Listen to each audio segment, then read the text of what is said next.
¿Qué tal, amigos? Buenos días, buenas tardes, buenas noches o en el momento en el que estén sintonizando esta nueva emisión de La Última Página. Los saludamos. Quien les habla en primer lugar, Diego Ortega, ya me conocen. Tal vez me recuerden de programas como Con el hilo de Ariadna o Reporte Minoritario.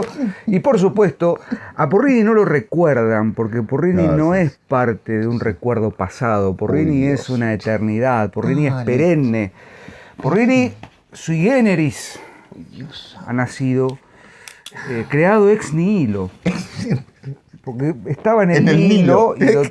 Porrini es el motor inmóvil, todo lo que hace que el mundo sea, nace y emana de Porrini, que es a su vez emanación de aquel uno primordial, in illo tempore, y que ha decidido manifestarse una vez más, hoy, lunes 23 de diciembre, preanunciando un hecho histórico y espiritual magnífico, a quien saludo ahora, con una humildad necesaria. No me puedo prosternar porque estaría muy incómodo, así que bueno, este es el profesor Porrini, tal es su nombre mortal, tal es su advocación en esta tierra.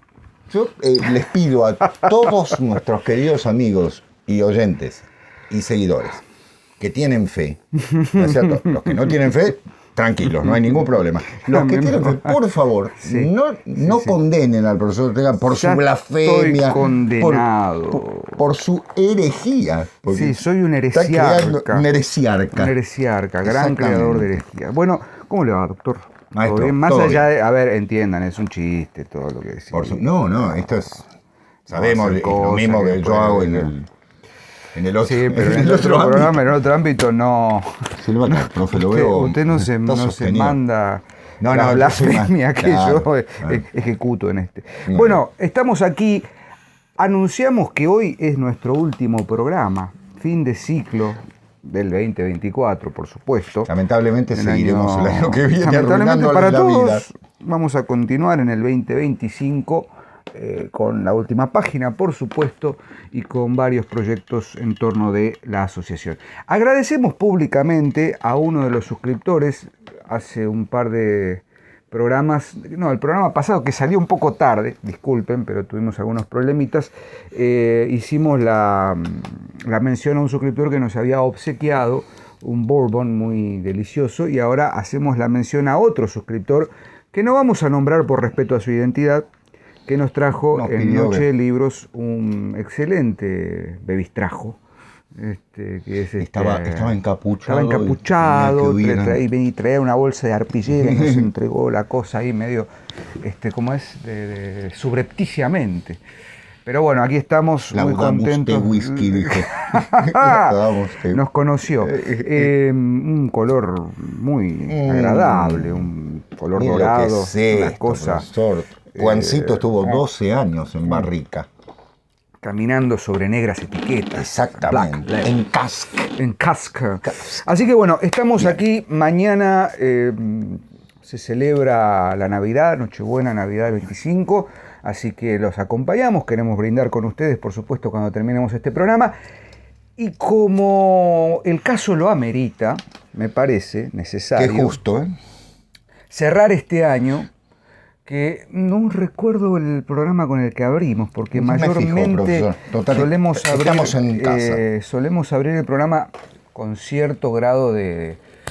tradición. Hablamos de tradición. Volvimos a la tradición por diversas razones, y ese fue nuestro primer programa. Tradición, 249. Y este debe ser el 287. Ya le digo, maestro. 87, 88 tal vez. 85 es reingrado. 86 puede ser. 86, exactamente. 286. Pero 286. El año que viene cumpliremos 300 programas. Exacto. Dios mediante, ¿no? Seremos los 300. Mediados de año y seremos los 300. Celebrábamos cuando éramos 300 suscriptores, celebraremos los 300 programas y defenderemos ya no las Termópilas, sino toda la civilización occidental que está cayéndose a pedazos.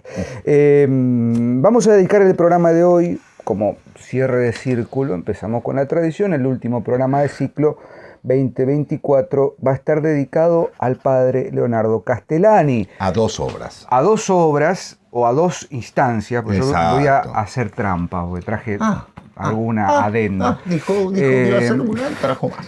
No, porque me interesa ver algunos temas. Ya sé. Summa cum laude. Ya sé lo que van a decir. Y está bien. Tendrían que hacer este programa de Castellani con Sebastián Randle porque habíamos prometido una segunda parte. Lo voy a decir directamente, Sí. se va a estar repodrido. Sí, ha declarado. Está en repodrido privado, de está repodrido. hablar del padre Castellani. No, pero en realidad con Sebastián Randle, ahora lo vamos a analizar un poquito, Ha trabajado. hablamos desde otro lugar. Hoy vamos a hablar puntualmente de la lectura que hemos hecho nosotros de Castellani. Sebastián Randle tiene, por supuesto, la biografía, Castellani, en 2 tomos, Castellani maldito y Castellani jesuita. Ahí está el 1, Diego. Ahí si está lo el quiere- 1. Vórtice, El 2 lo estoy la releyendo. editorial Vórtice ha publicado recientemente la reedición de la biografía de Sebastián es Randle. de las mejores biografías que se pueden leer. Mirá Lo que, digo, que son 2 ladrillotes, como le decían, el ladrillo son verde 1600 y páginas. Sebastián más o ha menos. hecho, bueno, además de ser un amigo de la casa, tiene una pluma y una Sí. manera de escribir muy amena y muy cercana a la oralidad. Quienes lo han escuchado seguramente en los distintos programas que hicimos, Brasillac, sobre Somerset Maugham, el de Castellani, por supuesto, esa elocuencia, ese desparpajo que tiene para decir ciertas cuestiones, está muy bien logrado en la oralidad, en la Sí. escritura, perdón. Sí. Vamos a la volver. biografía Vamos a son volver. una joya, Diego. Totalmente. Totalmente. Y como dice Diego, no puedo dejar de, por momentos, de sonreírme, porque la estoy releyendo, estoy terminando el 2.º tomo, y no puedo dejar, vamos, padre, le dice así, ¿no? Claro, como si estuviese dialogando como que por momentos. Le tiene dice, una bueno, padre, no debe familiaridad. ser para tanto. Es porque cita cartas o diario y demás. Y con Sebastián nos vamos a seguir encontrando y seguramente haremos una segunda parte en la que hablaremos de cuestiones de Castellani a nivel biográfico que son interesantes en una charla de amigos. Hoy queremos hacer un programa, no digo más serio y más solemne, sino por ahí ceñirnos a, Más lo como bien literario. dijo Sebastián, a lo literario y a un aspecto que a mí me interesa muchísimo de Castellani, de los muchísimos que podríamos tomar, que es su obra, o sus por lo menos 2 obras y una que entra por la ventana, Sí, eso. que tiene que ver con la figura de Cristo, Muy bien, ¿no? Que muy es un bien. elemento neurálgico. Castellani, en líneas generales, Sebastián, el padre Castellani, el pobre padre Castellani, el Castellani maldito, como lo dice Sebastián Randle. En el 2.º tomo. Tenemos el Castellani escritor, el Castellani pensador, El eremita Castellani, urbano. el eremita urbano, el Castellani de la noche eterna, el Castellani poeta, Castellani místico y el Castellani profeta. místico, profeta, el Castellani con heterónimos, Sí. el Castellani Bueno. que entiende muy bien ese funcionamiento de la literatura, sobre todo el padre Leonardo Castellani como lector y traductor de esa lectura, Exacto. en líneas generales con un objetivo hacia una obra superior Exacto. que abarca artículos periodísticos, sermones, ensayos, poemas, cuentos, novelas, textos, como bien decís Sebastián, de una densidad,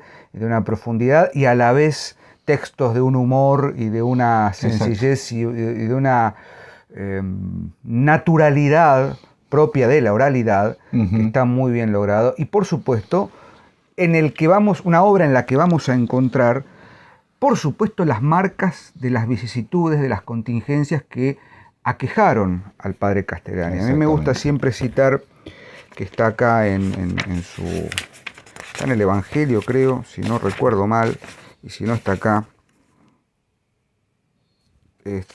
Sí, acá está en el Evangelio, dice: a un criticón ha dicho que hay en este ha dicho que hay en este libro algunas cosas muy buenas y otras muy bajas, y él, por ser quien es, tomaba las bajas dejando las buenas. Jesucristo se abajó tanto que quiso que yo escribiese acerca de él, que si otro hubiera aquí que lo hiciese, no lo hiciera yo en mi bajeza. Más acerca de Cristo Jesús, aún lo mejor que se diga es Castellani, ¿no? Esa humildad, y esa es un manuscrito que está 10 de septiembre del 57, pleno. Claro. Tiene toda una historia ese libro, Diego. Sí. Ustedes saben que él buscó el nil obstat y el imprimatur, o sea, la autorización eclesiástica para publicarlo, e increíblemente, Monseñor Mejía, que era el censor en ese momento, esto lo cuenta muy bien Sebastián Randle, le hizo 40 objeciones, de las cuales el padre Castellani dijo, solo entiendo 5, las otras no eran, y eran la altura de un monte, ¿sí? La distancia entre una ciudad y otra. El padre Castellani había puesto el monte, mide más o menos 2000 metros. Es inexacto, le puso, mide 1950. Bueno, si esos son objeciones. Los hay, ¿eh? Sí, Sigue habiendo. Bueno, en una carta él lo dice. A ver, no hay objeciones desde el punto de vista del dogma en el trabajo de Castellani, ni puede haberlo desde el punto de vista teológico. Eso es lo que buscaba Castellani, que lo observen teológicamente. A ver, dijo algo incorrecto, perfecto. Por lo demás, un dato sobre 40 metros más de un monte, me parece que son estupideces realmente, son sandeces. Pero bueno, sabemos la ojeriza que despertaba el padre Castellani ante semejantes enanos mentales, lo digo así directamente, ¿sí? La jerarquía eclesiástica en nuestro país fue, o es, no sé, en algunos sentidos, siempre muy celosa, muy chata en muchos aspectos, con excepciones, porque va a ser el obispo de San Juan el que le dé el imprimatur y diga la obra está perfecta. Siempre hay un santo en medio de todo el desastre, ¿no? Castellani nace el mismo año que nace Borges. Borges nació en el 99, 1899. Castellani también, y murió un par de años antes. O sea que 1981. Es estrictamente contemporáneo de Borges. Sí. ¿Y por qué digo esto? Bueno, no lo quería demasiado a Borges, hay que decirlo, claro. ¿verdad? Pero hay algo, ¿no? Valoraba su literatura, sí, por supuesto. Su estilo y demás. Lo que pasa es que hacía objeciones en torno. ¿Por qué? Porque Borges abiertamente, ¿no? Borges abiertamente quiso realizar una operación de autocanonización crítica, claro, ¿no? Trasladando lo que haya que trasladar, digo.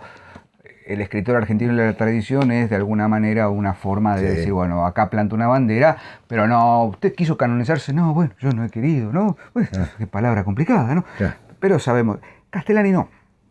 Castellani entendió la literatura de otra manera, y la entendió de una manera mucho más amarga, si se quiere, porque... Bueno, su vida. Él se ordena en 1931, según tengo registro, y en 1949, por razones que conviene que lean en el libro de Sebastián, que son mucho más claras, pero básicamente la gran acusación que se le hace a Castellani es la desobediencia a la orden, ¿no? Entre otras cosas. Muy bien. Entre otras cosas. Pero el gran problema es un problema de jerarquía, propio de la compañía. Exacto. De Jesús. No hay proceso. No. Y eso está muy bien explicado en el segundo tomo de la biografía. No hay proceso. Es decir, no hubo debido proceso. Tampoco hubo una condena. No. En el sentido, a ver, se lo condenó, sí, por supuesto, a no dar misa. Sí, se lo separó, una suspensión ad divinis. Ad divinis, que después levantó el Papa Pablo VI. En el 66 recuperaron. Mirá en qué año, ¿no? Pasaron 17 años. Imagínense. Para un hombre que seguía siendo un referente para muchos católicos. Yo quiero decir algo previo, porque aquí viene... La obra del padre Castellani es desigual. O sea, a ver, para que seamos realistas, es desigual, ¿sí? No es lo mismo el Evangelio de Jesucristo, o Cristo vuelve y no vuelve, o incluso la novela de la que me voy a ocupar, que de pronto decíamos ayer, o sus artículos, o su crítica literaria. La crítica literaria de Castellani es de primer nivel. Yo no entiendo cómo no se lo lee. Yo sí entiendo por qué no se lo lee. Exacto. Pero no entiendo la miopía, porque, a ver, si es ideológico y vamos hacia arriba, si es religioso el tema, bueno, entonces no leamos tampoco a ningún crítico anterior al siglo XVIII, porque son todos frailes, generalmente, y muy bien preparados. O dejemos de leer a Benjamin. Claro, otro místico. Bueno, Lo que quiero decir es lo siguiente. La crítica literaria del padre Castellani es de un nivel...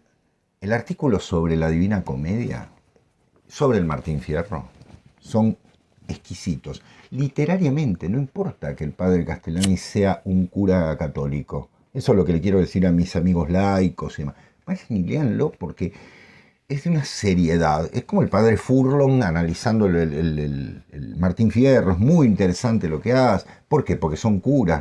Dejémonos. A ver, del otro lado, desde el punto de vista de los ateos y desde el punto de vista de los agnósticos, hay grandes analistas. Entonces, convengamos en que generalmente a mí me parece una gran pérdida. Yo quiero decirles algo, y con esto termino porque lo quiero dejar hablar a Diego. Yo tengo un libro de los años 60 que se llama Panorama de la Literatura Argentina. Es un libro chiquitito.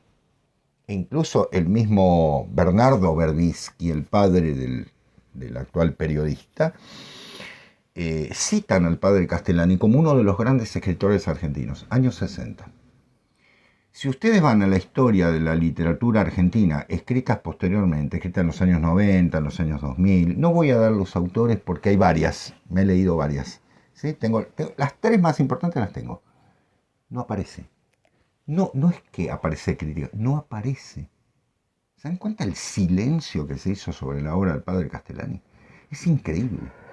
En el panorama aparece una página y media, que es la página general que le dedican a cada autor, y les digo hasta más espacio, dándole importancia porque es un autor interesantísimo, es valiosísimo, escribe en castellano, por otra parte, genial, con coloquialidades y demás, de una manera notable.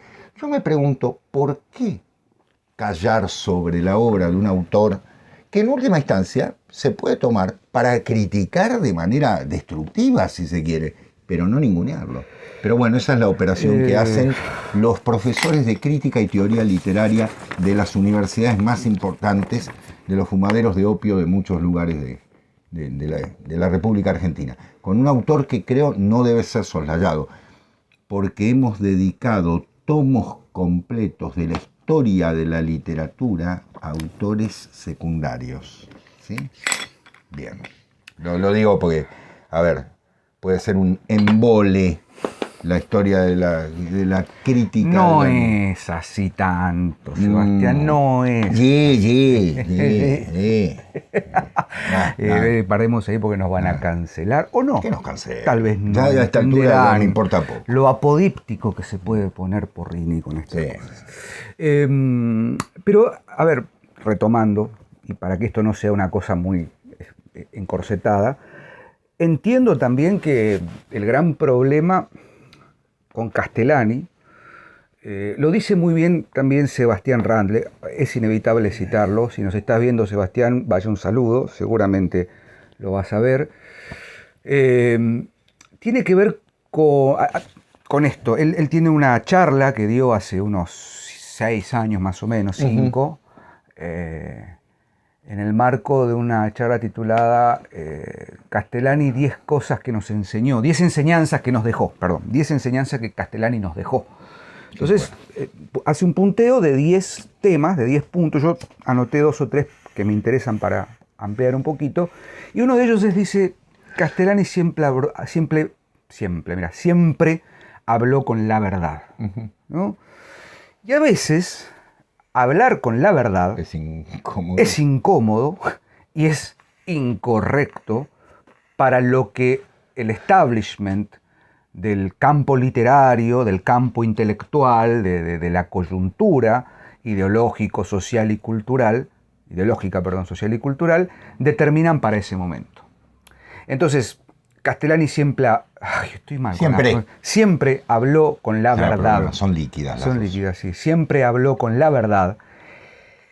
Y decir en algún momento, no sé, que Bernard Shaw era una especie de blasfemo, incomodaba, a pesar de ser un irlandés, ¿no? Y de pronto, bueno, hablamos de Shaw, como hablamos de Borges, como hablamos de tantos otros a los que les ha dedicado algún capítulo o alguna nota o algún ensayo. Entonces, esa incomodidad que generaba Castellani, con la verdad siempre, puede ser un motivo por el que no se lo haya incluido luego en posteriores historias de la literatura. Grave error, porque en definitiva hay una necesidad de recuperar ciertas libertades y de decir ciertas verdades sin ambajes y sin ningún tapujo, que últimamente se hace un poco más evidente. ¿A qué quiero llegar con esto? Nosotros no quiero arrogarnos nada que no nos corresponda, pero en el momento en el que decidimos abiertamente decir ciertas cosas en los recreos o incluso en la última página, estamos tomando una decisión. Sin duda. De decir una verdad incómoda, mal que les pese a muchos suscriptores. No quiero decir con esto que somos Castellani, no, ojo. Simplemente decir, estamos más de ese lado, in the wrong, not in the wrong side, in the right side of Castellani.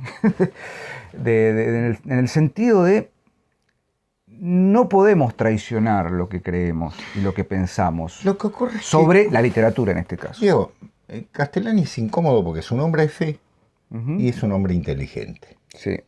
O sea, se cree que el hombre de fe es el bobo que se cree cualquier superstición.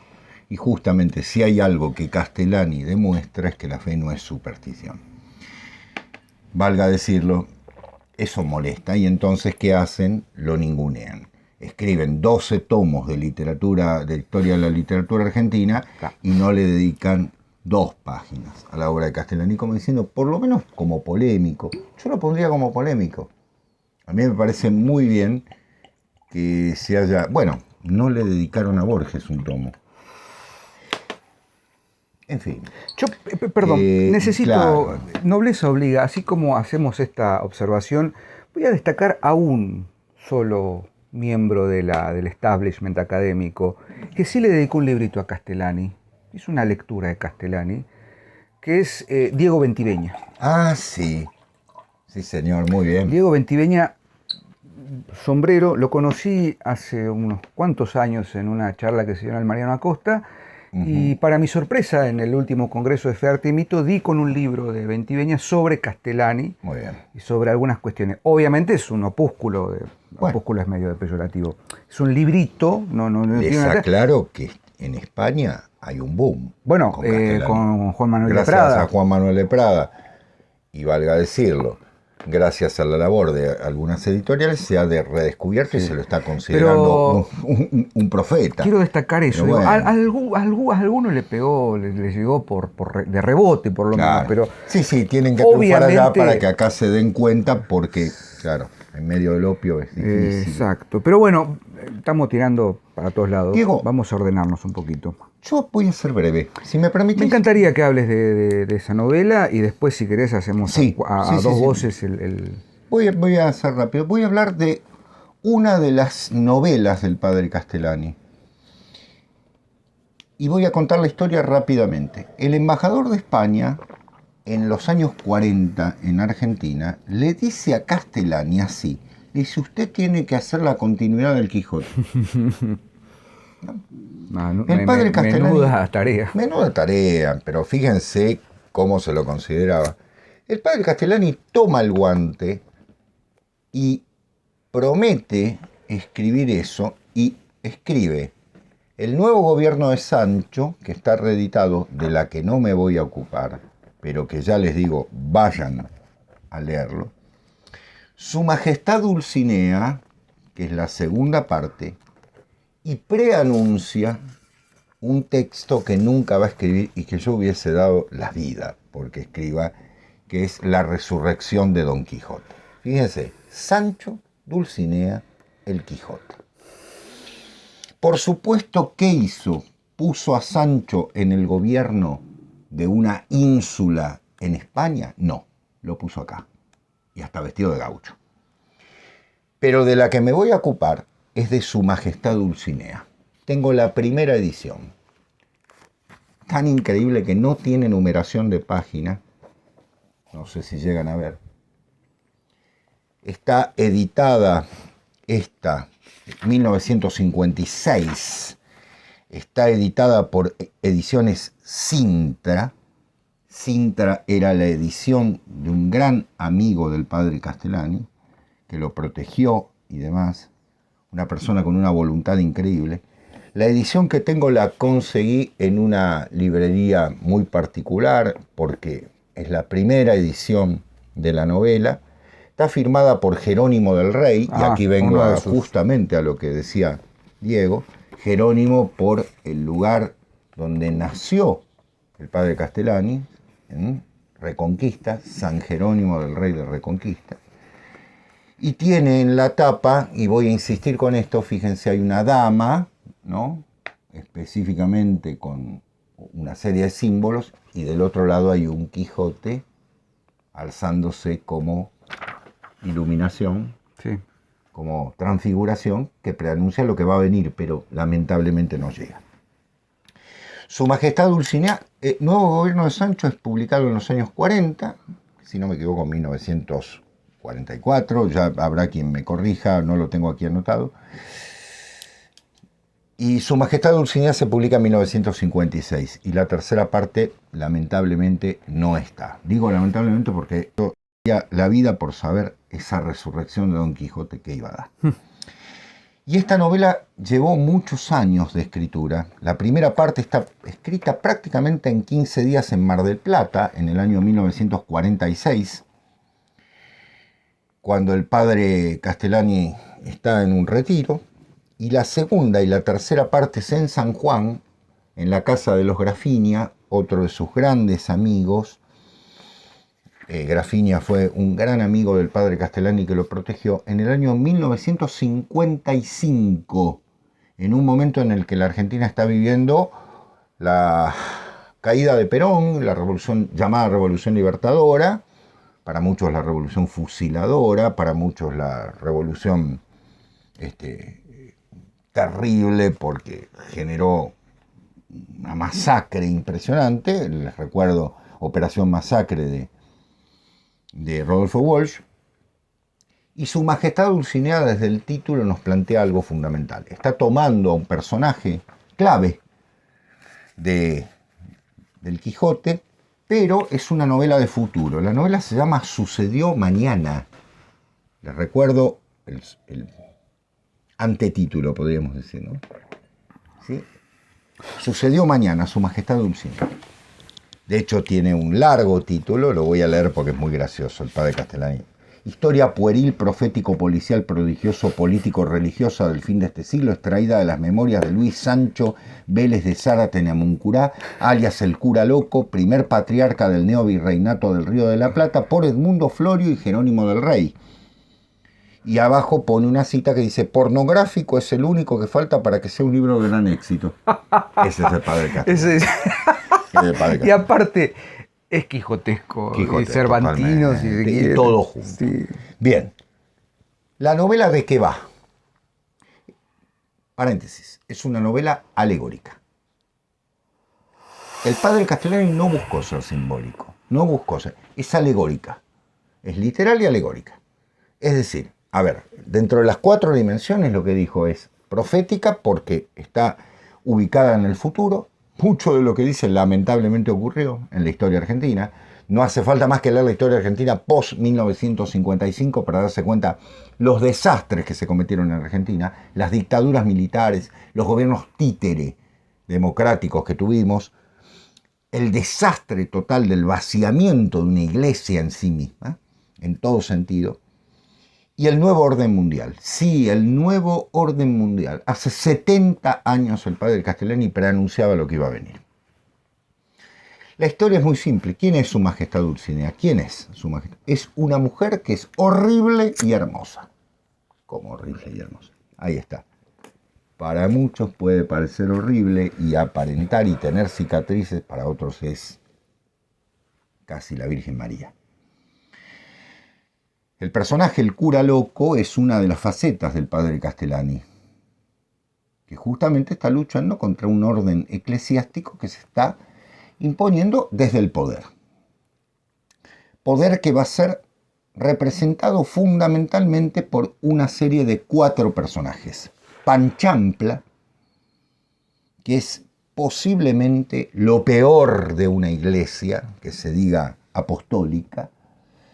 Panchampla llega a ser nombrado algo así como una especie de jefe de la iglesia, de una nueva iglesia católica, de un movimiento vital católico, se lo llama así, años 55, 56, previo al concilio. Bien. Panchampla, ustedes saben que el nombre viene de un bandolero catalán, que entre 1857 y 1883 fue un personaje real. Sin lugar a duda, el padre Castellani, esta historia la escuchó en su retiro obligado de Manresa. Por lo tanto, le pone el nombre de un bandolero al máximo representante de la iglesia. Luego está Papavelo. En italiano, Papavelo significa amapola, ¿no? Papavero, perdón. Amapola, es decir, el que vuela diciendo estupideces, por decirlo de una manera. De la amapola saben lo que sale. Fleuret, Florecilla, Monseñor Fleuret, Monseñor Florecilla, creo que no hará falta que aclare hacia dónde está yendo. Y obviamente Hans Rinchites, el rector del seminario. Aquí nos ponemos complicados porque todas las alusiones son absolutamente alegóricas a personajes reales de la época. Monseñores de la época, yo no quiero nombrarlos porque, bueno, sí, monseñores y rectores de colegios máximos que llevaron adelante una destrucción, digamos, cadavérica de la tradición católica. Los personajes buenos: el cura loco, Luis Sancho Vélez de Zárate Namuncurá, fíjense los nombres, ¿no? Que es el capellán de los Cristóbales. La novela empieza con una rebelión en San Juan la Vieja, nuestra provincia de San Juan, por eso hay mucha alusión a lo argentino y como decíamos, a lo alegórico. Dulcinea, que es su hermana, que viene a ser una especie de reina esperada, sí, el retorno del rey, ¿no? En este caso lo femenino, que va a volver lo mariano, que es la palabra, la patria y la fe, en todo sentido. Y Edmundo Florio, que es un ex policía, que es el personaje clave en muchos sentidos. Edmundo Florio, que va a vivir en carne propia las torturas de los regímenes que van a venir, su lucha denodada, no porque sea creyente, sino porque está enamorado de Dulcinea, en el mejor sentido. ¿Contra quién? Contra lo peor de lo peor. Juliano Felsenburg, el anticristo del nuevo orden mundial. Felsenburg en alemán, Felsen es roca. O sea, sobre una roca falsa, fíjense el juego de palabras, está lleno de alusiones nominalísticas, por decirlo, representa el nuevo orden mundial. Y obviamente es coronado emperador, fíjense el señor del mundo, ¿no? Emperador y pontífice del mundo, del nuevo orden mundial. Esto no es el reinado de Cristo, al contrario, es el anticristo, ¿sí? No habrá catejón, el catejón está acá luchando, ¿no? Con los Cristóbales, que son los cristeros mexicanos, ¿no? Luchando contra ese nuevo orden mundial. Por supuesto, se establece una religión falsa, el Lautreuticon, el Latreuticon. Latrías, idolatría son los templos nuevos, donde se pudre todo, y la iglesia queda reservada a catecúmenos, a pocos que siguen teniendo la fe católica vieja, con todas las soluciones que ustedes quieran. Todos los diarios, la Tribuna de Doctrina, La Farola, El Tábano, El Pobre Diablo de Rosario, hacen alusiones a diarios de la Argentina reales. Los argentinos lo van a entender claramente. Yo lo voy a decir directamente para nuestros suscriptores de otra parte. La Tribuna de Doctrina es el diario La Nación, un gran diario de historia argentina liberal conservador, por decirlo. La Farola es la prensa, contra el que Castellani atacó constantemente. Hoy en día la prensa está un poco cambiada, pero bueno. El Tábano es crítica, se llamaba así porque tenía un subtítulo: Dios me ha puesto sobre esta ciudad como un tábano sobre un noble bruto para picarla y mantenerla despierta. Era un diario sensacionalista. Y El Pobre Diablo, aquí pido ayuda, porque yo supongo que será, no sé, la capital de Rosario, digo, uno de los diarios más tradicionales. Y aparecen personajes reales. Monseñor Strobinger, El gran traductor de la Biblia. Yo tengo sus 2 tomos la Biblia de editados. Strobing. La Biblia de Strobing, la tengo por Club de Lectores. Borti se la volvió a sacar. Y Fermín Chávez. Fermín Chávez, el gran historiador argentino, ninguneado si lo hay. El padre, que ya es poeta, como lo nombra, que escribió un libro con el padre Castellani muy bonito sobre poesía, que ya está grande porque esto está transcurriendo en el futuro, y el hijo que va a ser el obispo, el inspector de esta iglesia antigua que lucha contra el nuevo orden mundial. La novela es una constante de elementos de enfrentamiento en lucha contra un mundo moderno terrible. El comienzo en el subterráneo es de una novela policial, casi de aventuras, notable. Hay capítulos que son enormemente reflexivos, interiores, valga decirlo. O sea, no estoy diciendo es la novela de la historia, pero sí es una novela alegórico-profética de lo que iba a venir a ocurrir. Y para concluir, porque no quiero ser absolutamente insoportable en este sentido. No, para nada. El final de todo esto tiene un capítulo que él recomienda no leer, si se quiere seguir la historia, que se llama El Enfermo, segunda parte, capítulo 13, en lo que, si ustedes quieren saber qué es la noche oscura de un místico, vayan y lean eso. Ahí el padre Castellani está hablando de su experiencia. Obviamente a la novela no sé si le hace falta eso, pero se lo agradecemos. ¿Cuáles son los terrores que pasa un místico ante un mundo complicado? Podría hablar horas sobre la novela. Debo decir que hay momentos que son irregulares, pero se lo perdonamos por lo que es el total. Incluso el querido Sebastián Randles dice en su biografía que no es una gran novela, lo dice, pero, aclara, es una novela profética. Ese es el tema. No vayan a ver una literatura, tal vez tiene momentos, el padre Castellani tiene frases tomadas de la historia de la humanidad, por decirlo de alguna manera, geniales. Incluso cuando se ríe de Borges, hay un personaje que es Borja, ¿no? Que dice la escuela metafísica de poesía. ¿De qué año es la novela? 1956, publicada, ¿no? Después hubo un semiólogo italiano que quiso hacer algo parecido y le salió Jorge Burgos. Claro, ya teníamos un antecedente. Teníamos un antecedente. Castellani llegó notable. Primero. Como ustedes verán, mi novela está, no sé si lo llegan a ver, marcada. ¿Saben por qué yo esto no lo suelo hacer? Pero como no tiene número de páginas, me vi obligado a pegar... A pegarle no tenía... papelitos de colores pastel. Sí, de totalmente. tonos pastel. No se rían, anticastellaniano por antonomasia. Las cosas que dice en torno de la historia argentina, lo que dice del ritual, lo que dice fundamentalmente de los elementos de la vida cotidiana, de lo que es ser un hombre, de lo que es ser cristiano, el sermón del cura loco, sobre el liberalismo, sobre todo lo que tiene que ver con el catolicismo. Yo solamente voy a leer un fragmento, Diego. Adelante, pero dice, adelante, esto es el último toda programa. Persecución se hace en nombre del cristianismo, del cual se han conservado los nombres vaciados y los ritos falsificados, llegándose hasta el fingir una adhesión salamera y enteramente inefectiva al sumo pontífice de Roma. Hay dos pontífices, hay un cisma. Cecilio I, que es el falso, y León XIV, que es el verdadero.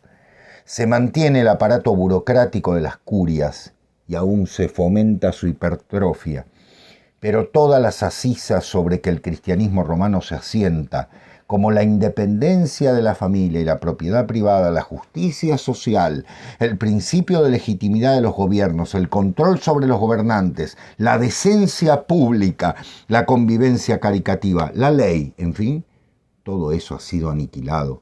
De sobra lo sabéis. Lo habéis sufrido en carne propia, haciendo al mismo tiempo mucho ruido con todas esas palabras. Se favorece al clero menos digno en una diabólica selección al revés, y de hecho se ha creado un cisma en él, con el sencillísimo arbitrio de dar las sillas episcopales no a los más dignos, que son los más doctos, no a los más inteligentes y espirituales, sino a los más políticos y puerilmente piadosos. Señores, 1956. Quieren que lo llevemos hoy en día. Bueno, no sé, nos empezamos a pegar todo, ¿no? Tendríamos que ir el muro de los lamentos sería la muralla china, directamente, porque habría que llorar eternamente. En fin. Nos vemos el año que viene. Chao. No, Diego, dale, por favor. Estaba pensando mientras charlabas, hacías tu exposición magnífica, hay una novela bastante compleja no por difícil, sino por la densidad que tiene, que es de nuestro querido amigo y escritor Javier Anzoátegui, Las hojas de la higuera, publicada el año pasado por Editorial Vórtice, pueden buscarla, que tiene, no quiero decir que es una continuación para nada, toma y retoma algunos elementos, algunos personajes, como para entender que dejó un surco Castellani, Las hojas de la higuera de Javier Anzoátegui. ¿Qué decir después de todo esto? Qué difícil, es que porque Castellani tiene esta faceta de novelista, literato, por supuesto, crítico. Cuentos, bueno, Camperas. Qué lindo libro. Bichos y personas, el primer libro importante de relatos. Camperas por el campo, no por libro, no por las camperas. Claro. Acá en Argentina le decimos camperas a las chaquetas de abrigo. Claro, americanas. Americanas, las chamarras. Jackets, ¿no? Sino Camperas es un buen texto para empezar por el Castellani literato. Y yo he pensado largamente cómo empezar por el Castellani teólogo, por el Castellani sacerdote, por el Castellani pensador de la tradición católica, ¿no? Y he decidido quedarme con su libro, para mí, el primero que leí así de doctrina profunda o de teología pura, que es El Evangelio de Jesucristo. Este lo compré hace 2 años. Esta es la edición de Vórtice, la nueva que hay. Qué bonita, ¿eh? Muy bonita, ya la he leído bastante, la tengo bastante marcada. Contaba Sebastián, publicado en 1957 originalmente, que son sermones de Castellani. Sobre el calendario litúrgico de cada domingo del rito tradicional, ¿no? De la misa de siempre.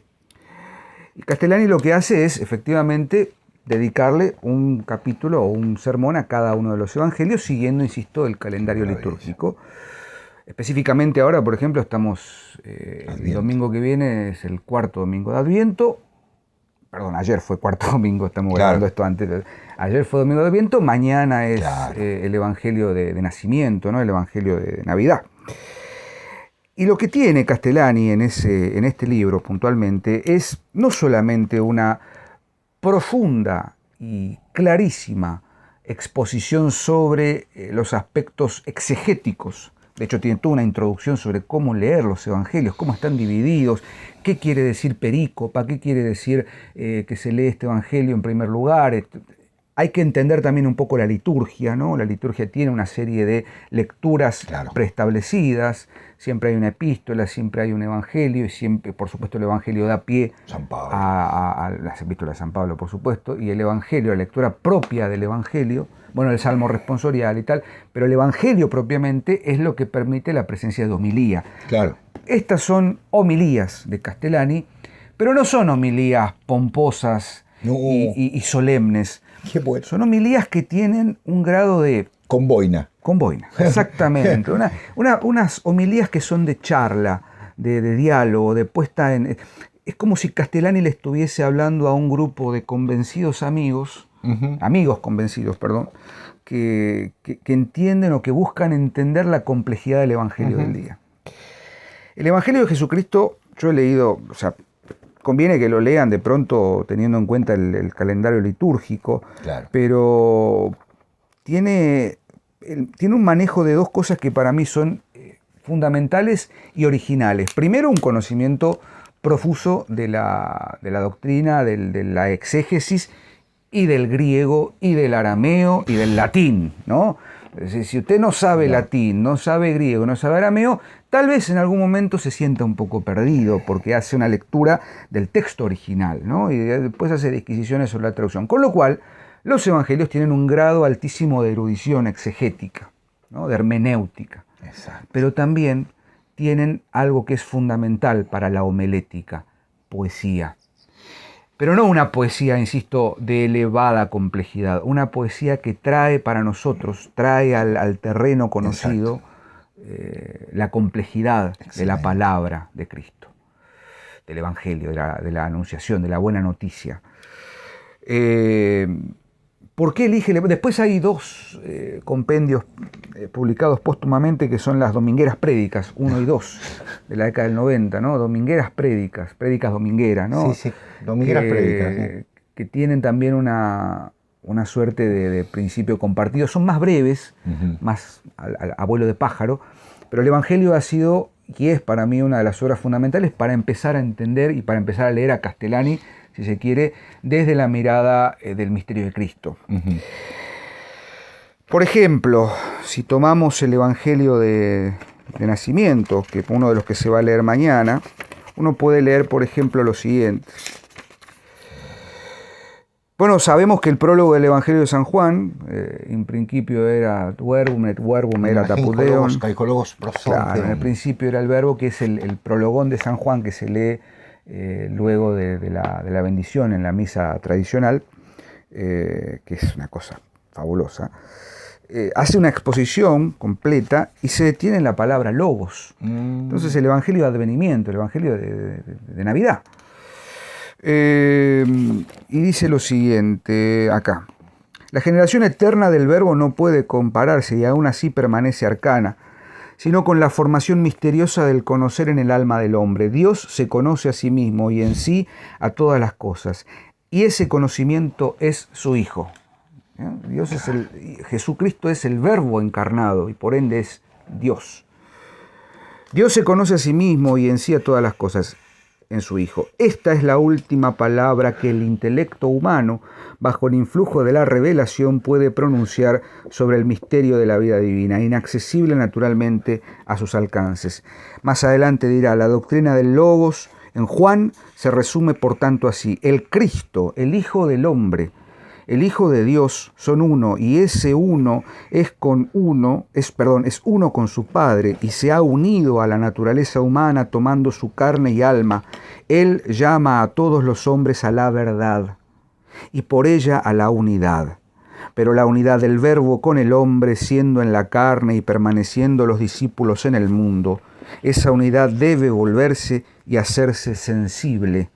Y se vuelve sensible en la sociedad humana, simbolizada en la imagen del rebaño y el pastor. En la imagen del rebaño y el pastor. Y como el buen pastor natural y primogénito se aleja por un tiempo de este mundo, ha designado un subpastor en la figura de Pedro, en la persona de Pedro. Cuando Juan escribía, Pedro había seguido ya a su maestro, bueno, etcétera, etcétera. Y termina diciendo, fíjense cómo resume en un párrafo el misterio de Cristo, Dios, Espíritu, uno y trino, en el Evangelio de la Misa de Navidad. El sifilítico Enrique VIII escribió una obra. Esto es Castellani, ¿no? Viene de toda una exposición teológica magnífica. El sifilítico Enrique VIII escribió una obra en defensa de la fe. En el Santísimo Sacramento contra Lutero, el rey teólogo, le decían a Enrique VIII, a pesar de ser un sifilítico, que le mereció de la Santa Sede el título honorífico de Defensor Fidei, que aún llevan los reyes de Inglaterra. Pero eso no le impidió quebrar el vínculo con la Iglesia inglesa, con la Iglesia universal, y precipitar a Inglaterra y con ella a media Europa en el cisma primero y luego en la herejía. Nunca renegó de la fe, pero se divorció de la caridad y, entre paréntesis, inventó el divorcio. Porque la fe, termina diciendo Castellani, debe engendrar caridad, y la caridad debe vivir en la fe, y sin eso no hay unidad. Roguemos por la Iglesia Argentina. 1957, Castellani está por la Iglesia Argentina. Roguemos por la Iglesia en general, y más por la Argentina, que, por cierto, responde a otro eje de la lectura que hace Castellani, o de la lectura que nos propone de Cristo, Cristo Rey, ¿no? Cristo vencedor de la muerte, Cristo hecho encarnado en el Logos y tal, que es el fariseísmo, ¿no? Yo creo que el gran tema, dice Sebastián Randle, en esta charla, que la pueden encontrar por YouTube, incluso está transcripta en una página en que no te la cuenten. Sí.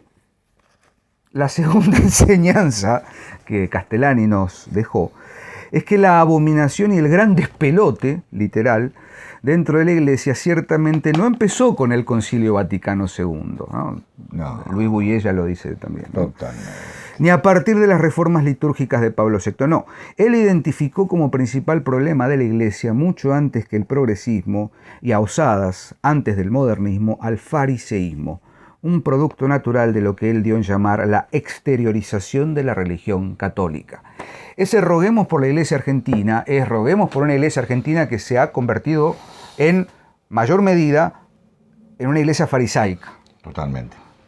¿Qué es el fariseísmo? Entenderán que fariseos son, por supuesto, los doctores judíos que en el proceso contra Cristo, Pilato se lava la mano, pum, háganse cargo ustedes. Encima les tocó Pilato, ¿no? Que es el más leguleyo de todos los romanos, que ya es un pleonasmo, ¿no? Claro. ¿Qué es el fariseísmo? Bueno, esto lo desarrolla Castellani en un libro magnífico que se llama Cristo y los fariseos. Que entiendo que está publicado de manera póstuma en 1900. Yo tengo la referencia que es de 1999. Lo tiene Vórtice, me parece. Lo tiene Vórtice. Y dice, el fariseísmo es, entre otras cosas, la soberbia religiosa, es la corrupción más sutil y peligrosa de la verdad, más grande. La verdad de que los valores religiosos son los primeros, pero en el momento en que nos los adjudicamos, los perdemos. En el momento en que hacemos nuestro lo que es de Dios, deja de ser de nadie, si es que no deviene propiedad del diablo. El fariseísmo es el gesto religioso cuando se toma conciencia de él y se vuelve mueca.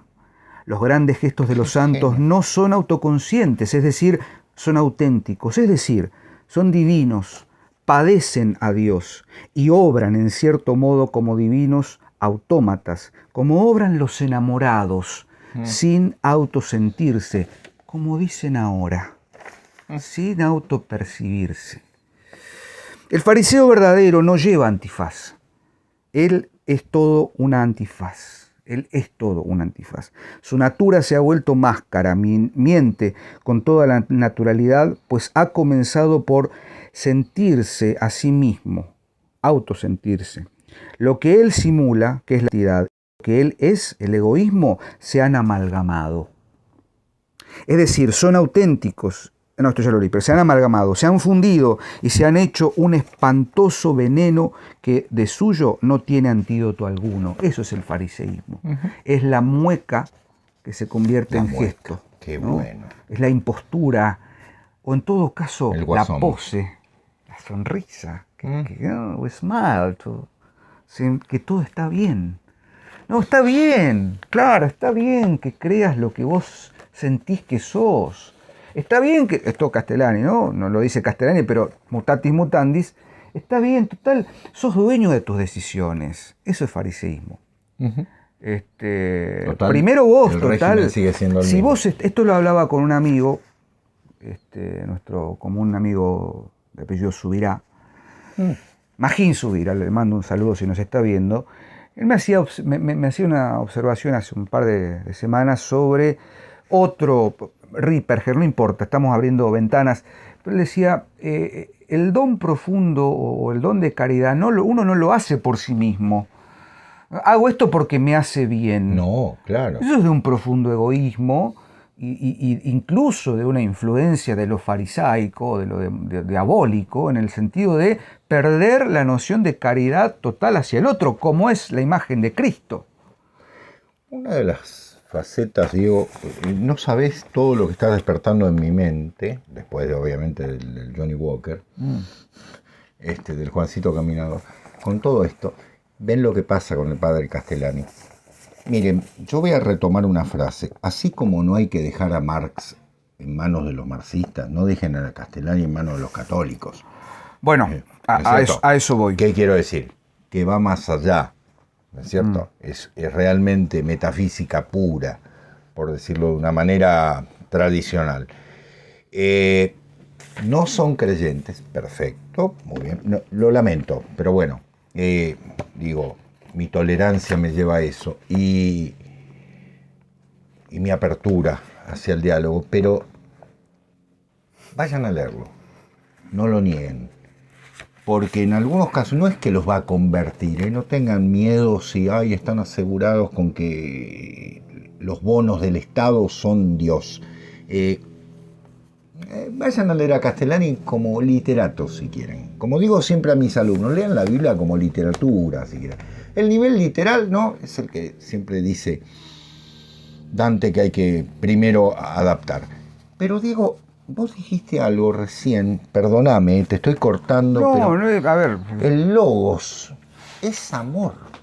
Quiero leer. Quiero volver al programa que hicimos con la condesa la semana pasada en torno del Sagrado Corazón, devolverlos a eso, porque también estamos inmersos en una concepción del amor muy particular. Parece que el amor es una cosa química, ¿no? Un atractivo y ya está. ¿Saben qué? No, se los digo porque llevo añares casado y les puedo asegurar que todos los días crece de una manera increíble y de manera distinta. Y cuando no está, es realmente una angustia. El padre Castellani tiene páginas. Yo las he conocido por Sebastián Randle, por su biografía. De una angustia humana en torno del amor, citando a Kierkegaard, como diría él, Kierkegaard, así lo escribe,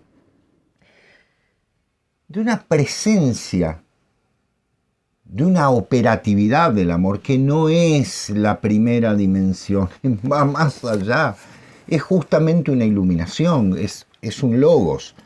Entonces, por eso les decía, no lo dejen en manos de, llévenselo, aduéñense de él, vayan y léanlo, incluso critíquenlo todo lo posible.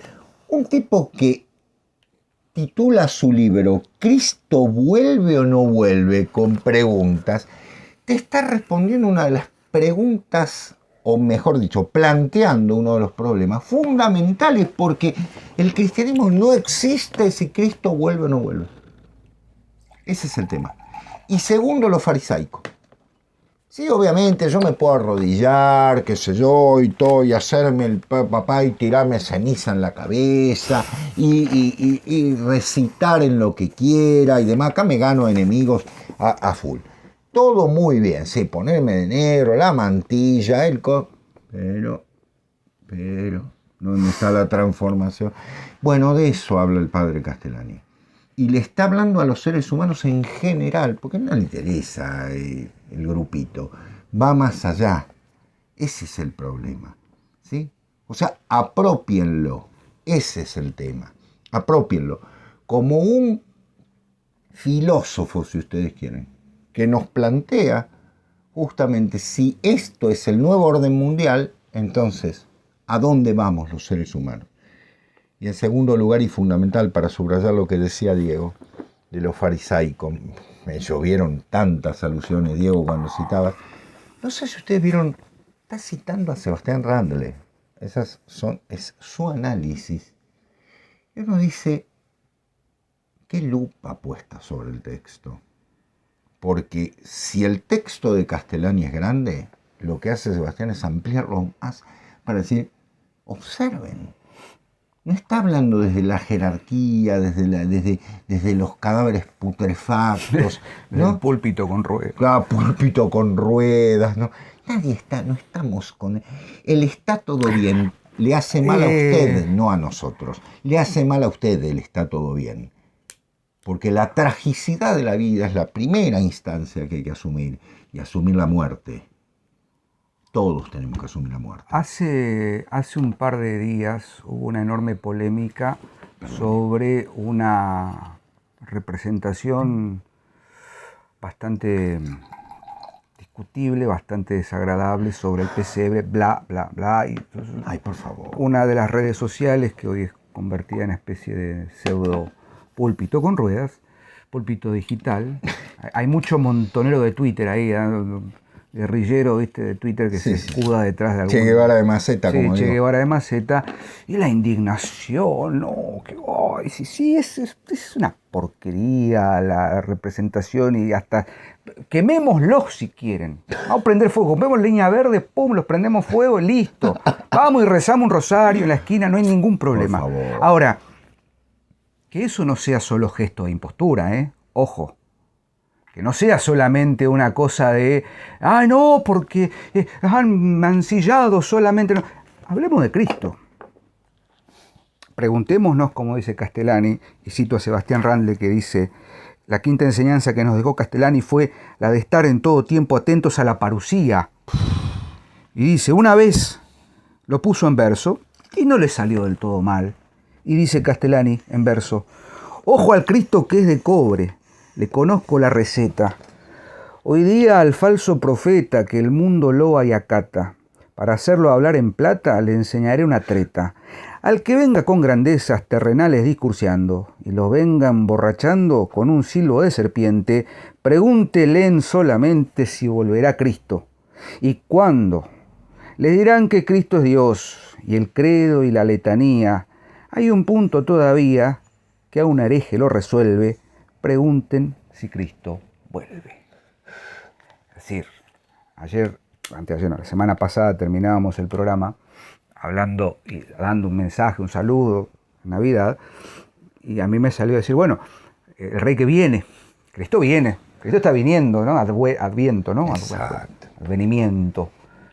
Y nuestra fe, el dogma de la parusía, es el segundo advenimiento. Seguimos esperando desde... Bueno, este libro que entró por la ventana, que es Cristo vuelve o no vuelve, es una gran pregunta sobre eso. Entonces, Librazo. no alcanza con el gesto que es antifaz, porque volviendo al fariseísmo, Cristo, dice Castellani, ha sufrido un drama, y el drama de Cristo fue este. Así murió el Salvador, toda su mansedumbre, toda su dulzura, toda su docilidad, sus beneficios, su prudencia, su elocuencia, sus ruegos, sus lágrimas, sus escapadas, sus avisos, sus imprecaciones, sus amenazas proféticas, su talento artístico, su sangre, su muda imploración de ecce homo, habían de estrellarse contra el corazón del fariseo, más duro que las piedras, de las cuales es posible hacer hijos de Abraham más fácilmente que de quienes se creen salvados por el hecho de llevar sangre de Abraham. Es el drama de Cristo y de su iglesia. No importa. Y al final será peor. En los últimos tiempos el fariseísmo triunfante exigirá para su remedio la conflagración total del universo y el descenso en persona del Hijo del Hombre después de haber devorado insaciablemente innúmeras vidas de hombres. Ese es el problema del fariseísmo, ese es el problema del gesto y no de la profundidad, de la forma y no del fondo. Y Castellani nos invita en toda su obra a decir la verdad, en definitiva. Sí. Sobre la caridad, Sebas, y terminamos, si te parece. Por favor. Cita, este es el Evangelio, ya te digo cuál, domingo 17 después de Pentecostés, Mateo 22, 34, 46, un análisis sobre ese Evangelio, y termina diciendo, y los hebreos, como hemos visto, no se atrevían a extender el concepto de prójimo, porque habla del amor al prójimo, ¿no? Hasta los enemigos, ni la amistad hasta dar la vida por el amigo. Los salmos de David están llenos de tremendas imprecaciones vengadoras contra el enemigo, Y concluye diciendo Castellani en este sermón, el amor que enseñó Cristo es paciente y es benigno, no es celoso, no es sacudido, no se hincha, no es codicioso, no busca lo suyo, no se irrita, no piensa torcido, no se alegra del daño y se conalegra en el gozo. Todo lo soporta, todo lo cree, todo lo espera, todo lo aguanta. Él nos reúne todos en un cuerpo con la vida común de los miembros de un cuerpo, en la cabeza que es Cristo. Esto lo dice San Pablo en su primera carta a los Corintios. El amor de Cristo todo lo puede. La caritas. Hay que leer a Castellani, por supuesto. Les decía, no lo dejen en manos de Lo mismo, no se prohíban leer a un autor porque no aparece en las historias de la literatura. Movió el avispero de una manera notable. Y la mejor manera que encontraron no era, tal vez, inflación de textos, o sí, está lleno de textos editados por Paulinas. Perdón. Sobre XXX, pero una gotita. Pero, gracias Diego, para brindar, sí. Pero no están esos libros en esas ediciones. Van a tener que ir a Vórtice, van a tener que ir a Sígueme, van a tener que ir a editoriales españolas, van a tener que escuchar a Juan Manuel de Prada, a nuestro querido Sebastián Randle, y van a tener que ir más allá. Ya les digo. Y van a tener que hacerse cargo. Sí. Si realmente... Moviliza. Te pido un favor, Diego. Sí. ¿Podés traer el primer libro que está acostado ahí? Porque, perdón por la autorreferencia, pero gracias. Yo leí toda la crítica que estuvo a mi mano sobre el Martín Fierro. Y debo decir que el único que escribió un Martín Fierro continuándolo es el padre Castellani. ¿No es cierto? Ah, sí, ya sé cuál. Exacto. Pero aparte de eso, escribió una serie de artículos críticos, algunos publicados y otros en privado. Sebastián Randle me acercó algo que se había editado prácticamente de manera privada, porque el padre Castellani lo escribe a pluma en un Martín Fierro que regala, revalorizando nuestro poema nacional. Perdón por la autorreferencia, pero bueno. No, referencia importante, porque acaba de salir el segundo tomo de Martín Fierro, Lecturas Críticas, recopilada y anotada por Sebastián. Una obra monumental. Son 350 y pico de páginas. Está el tomo 1 ya editado hace 2 años. Sofía Casa Editorial. Y acá está el tomo 2. Y acá está el padre Castellani. En el tomo 1 está, por supuesto, por el tiempo. Ha sido un trabajo enorme el que me llevó y el que le llevó a los editores a hacer este libro, porque tiene una disposición enorme. Citar versos no es nada no es nada fácil. Pero llega hasta el 2022 la crítica que hay de nuestro poema nacional. ¿Por qué lo relaciono? Ustedes dirán, están hablando de Martín Fierro, están vendiendo un libro. Sí, por supuesto.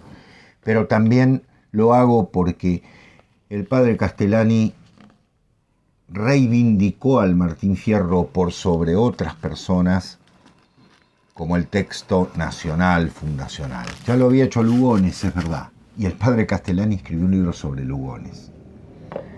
Es decir, que también recomiendo leer. Está reeditado por la Biblioteca Nacional. Van a tener que recorrer librerías de viejo, la editorial Vórtice, la Biblioteca Nacional, tal vez ir a buscar a España, material del padre Castellani. Eso le pasa a los que siguen siendo incómodos en muchos aspectos. Si no, estaría la obra completa. ¿No es cierto? Estaría la obra completa. O bien porque no lo pueden negar, como Borges. No se lo puede negar a Borges. No se lo puede negar. Entonces, les molesta en muchos casos. Pero, ¿no es cierto? O bien por éxito editorial. En este caso no está, porque molesta en todo sentido. Claro, molesta en todo sentido. Valga decir que hemos intentado ver 2 obras. 2 aspectos. Dos aspectos.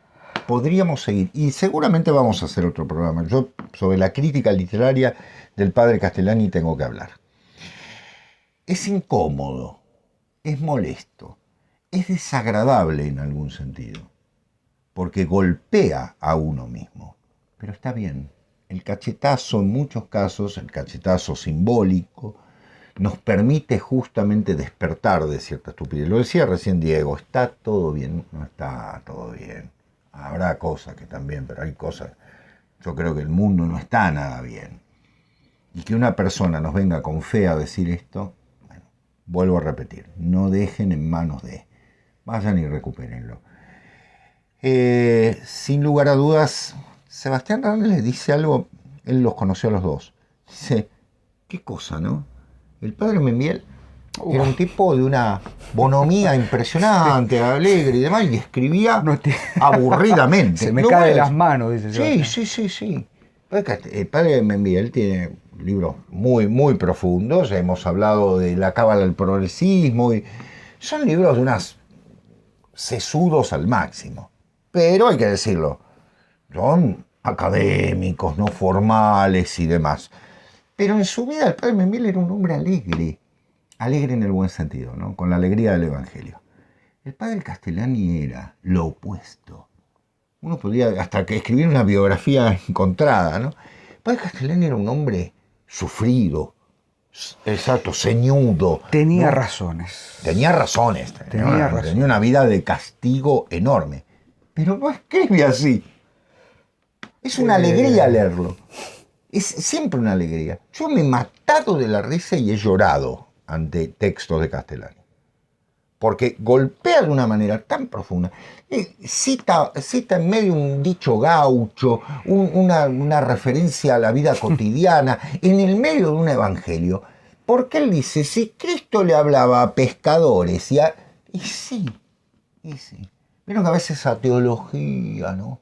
A Karl Rahner, ¿no? Esa gente que parece que se tomó 20.000 litros de humo y están diciendo una sarta de sandeces. El otro día leía un artículo, lo voy a nombrar. ¿Cómo se llama el francés este que se convirtió por el hombro a Maritain? Maritain, sí. ¡Por Dios! Está bien.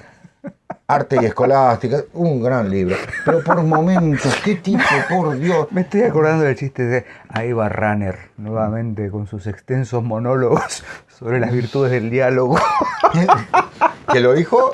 Creo que lo dijo Ratzinger. Benedicto XVI. Dios lo tenga en la gloria. Pero realmente, claro, esos monos insoportables. En cambio, el padre Castellani le está hablando, se lo digo a nuestros oyentes, está transmitiendo el Evangelio a los seres humanos. Para que lo entienda. Sin perder trascendencia. Porque ese es el tema. No es bueno, oremos por los basureros para que pasen. No está diciendo eso. Hay cardenales argentinos que rezan para que pasen a recoger la basura. Salgan ellos a recogerla. ¿Sí? No sean fariseos. No sean fariseos, ni fariseístas, ni farisaicos, ni nada parecido. Maestro.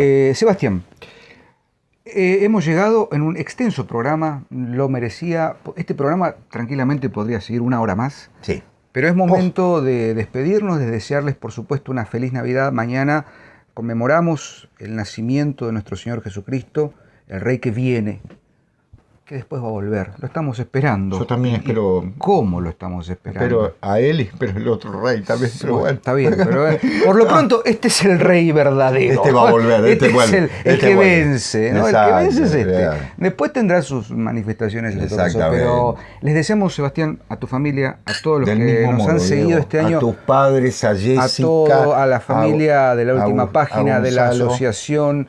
A todos los amigos de la asociación. A Nicolás, toda la comunidad. Alejandro, Giselle, Ariel, Alejandra. Todos los amigos, no vamos a nombrar a todos porque sería... a mi familia. No, claro. Por supuesto, bueno, Francisco, Santiago, Cecilia y toda la familia Porrini. Les deseamos una feliz Navidad. Nos vamos a volver a ver, por supuesto, el año que viene en una nueva emisión de La Última Página. Seguramente haya un pequeño... Me parece que viene un santo al comienzo, ¿no? Sí. El primer programa tiene que ver con un santo canonizado acá. Pero vamos a ir por lo pronto diciendo que este año se termina hoy oficialmente y antes de que termine el año va a haber un regalito de fin de año. Regalito, una edición. Tanto, sí. Porque, a ver, durante este último año, a partir de Reporte Minoritario, hemos ingresado a un nuevo mundo, hemos visto cosas nuevas y queremos compartir con ustedes algunos cineastas poco conocidos, sumado a los de escritores apócrifos y demás. Así que, Sebastián, cheers. Salud. Feliz Navidad, nos vemos el año que viene. Gracias. Feliz Navidad.